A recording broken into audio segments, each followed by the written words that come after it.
അപ്ഡേറ്റ്സിലേക്ക് സ്വാഗതം.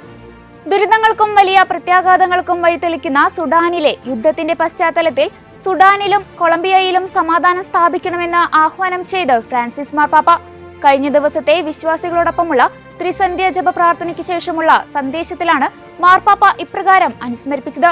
സായുധ സംഘങ്ങൾ തമ്മിലുള്ള ഏറ്റുമുട്ടലിൽ നിരവധി സാധാരണക്കാർ കൊല്ലപ്പെടുകയും 30,000-ലധികം ആളുകൾക്ക് അവരുടെ വീടുകളിൽ നിന്ന് പുറത്താക്കപ്പെടേണ്ടി വരികയും ചെയ്ത കൊളംബിയയിലെ കാറ്റാറ്റംബോയിലെ നിലവിലെ സാഹചര്യത്തെയും മാർപ്പാപ്പ അപലപിച്ചു. നൈജീരിയയിലെ കത്തോലിക്ക പുരോഹിതന്മാർ തട്ടിക്കൊണ്ടുപോകുന്നവരുടെ പ്രധാന ലക്ഷ്യമായി തീർന്നിരിക്കുന്നത് എന്തുകൊണ്ടാണെന്ന് വെളിപ്പെടുത്തി സെന്റ് പോൾ നാഷണൽ മിഷണറി സെമിനാരിയുടെ റെക്ടർ ഫാദർ റെയ്മണ്ട് ഒരിസസൻ ഐന.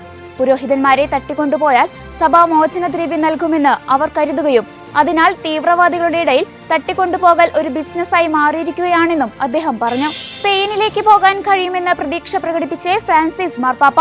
കഴിഞ്ഞ ദിവസം വത്തിക്കാനിലെ സെന്റ് പീറ്റേഴ്സ് ബസിലിക്കയിൽ മാധ്യമ പ്രതിനിധികളുമായി ഫ്രാൻസിസ് പാപ്പ കൂടിക്കാഴ്ച നടത്തി. കാനറി ദ്വീപുകളുടെ സഹായമെത്രാനായ ക്രിസ്റ്റോബൽ ഡെനീസിനോടും മാർപ്പാപ്പ ഈ ആഗ്രഹം പ്രകടിപ്പിച്ചു.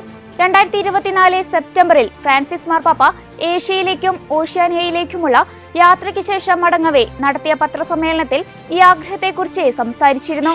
ബോംബെ അതിരൂപതയുടെ അധ്യക്ഷൻ കർദിനാൾ ഓസ്വാൾഡ് ഗ്രേഷ്യസിന്റെ രാജി ഫ്രാൻസിസ് പാപ്പ അംഗീകരിച്ചു. 80 വയസ്സ് കഴിഞ്ഞ കർദിനാൾ ഓസ്വാൾഡ് ഗ്രേഷ്യസ് പ്രായാധിക്യം മൂലം സമർപ്പിച്ച രാജി കഴിഞ്ഞ ദിവസമാണ് ഫ്രാൻസിസ് പാപ്പ സ്വീകരിച്ചത്. ഇതോടെ അതിരൂപതയുടെ പിന്തുടർച്ചാവകാശമുള്ള ആർച്ച് ബിഷപ്പായി തെരഞ്ഞെടുക്കപ്പെട്ട ജോൺ റോഡ്രിഗസ് സ്ഥാനമേൽക്കും. ഫ്രാൻസിസ് മാർപ്പാപ്പയുടെ C9 ഉപദേശക സമിതി അംഗം, Federation of Asian Bishop Conference President, ലത്തീൻ ബിഷപ്പുമാരുടെ കൂട്ടായ്മയായ Conference of Catholic Bishop of ഇന്ത്യയുടെ പ്രസിഡന്റ് എന്നീ നിലകളിലും ഡോക്ടർ ഓസ്വാൾഡ് ഗ്രേഷ്യസ് പ്രവർത്തിച്ചിട്ടുണ്ട്.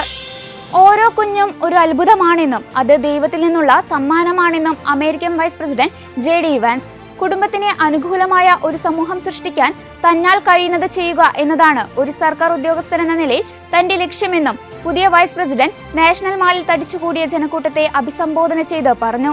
തുടർന്ന് ചൈൽഡ് ടാക്സ് ക്രെഡിറ്റും ബോൺ അലൈവ് അബോർഷൻ സർവൈവേഴ്സ് ആക്ടിനുള്ള പിന്തുണയും വർദ്ധിപ്പിക്കാനുള്ള ട്രംപ് ഭരണകൂടത്തിന്റെ നയവും വാൻസ് പങ്കുവച്ചു. ഇതോടെ ചർച്ച അപ്ഡേറ്റ്സ് പൂർണ്ണമാകുന്നു. നന്ദി.